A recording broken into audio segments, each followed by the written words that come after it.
Hello, and thank you for joining us on this ceasefire moment, where we listen to understand, not necessarily to agree. We're taking a look at Acts 15, a chapter that shapes the early believers and answers a timeless question: what does it take to be saved? We'll go verse by verse, unpacking the historical context, the debate, and the decisions that still echo today. Acts 15:19. For this reason, I judge not to trouble those who turn back to God from the nations. For this reason is because Yah said that he was going to bring in all the nations. We shouldn't trouble them to get in. It's not an exclusive club. But to write to them to abstain from the defilement of idols and the whoredom and the strangled things and the blood. Now let's take a look at what's said here.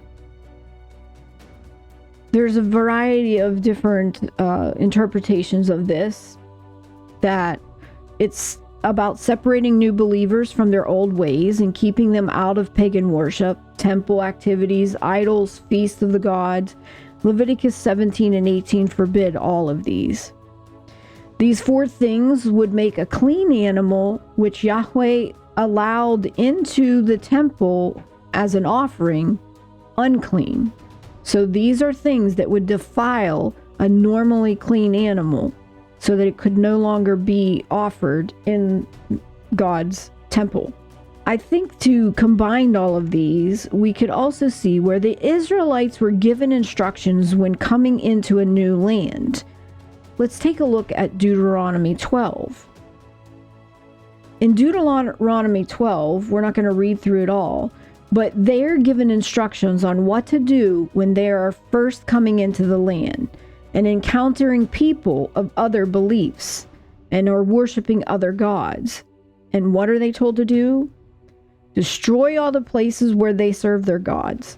Break down all their altars. Destroy the name of the place where the god is worshipped. And do not do those things which they've seen done to other gods in worship to Yahweh. And then if we look at Numbers 33, again, they are being told what to do when they come into the promised land and take possession of it. Destroy all of their imagery and all their idols. Lay waste to all their high places. In verse 55, and if you do not dispossess the inhabitants of the land from before you, then it has been that those whom you let remain of them for pricks in your eyes and for thorns in your sides, and they have distressed you on the land in which you are dwelling, and it has come to pass, as I thought to do them, I do to you. Now let's think about the current situation here in Acts 15. At this time, in the Greco-Roman world, it was believed that you are what you eat and who you worship. Worship was about imitating your God and becoming more like them. Idolatry and sex sins were prevalent. The noblest form of love was friendship between men, leading to sexual relations.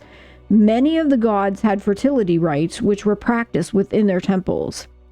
There were cafeterias where the meat sacrificed to gods were offered because the belief was that by eating the meat that the people became closer to that god.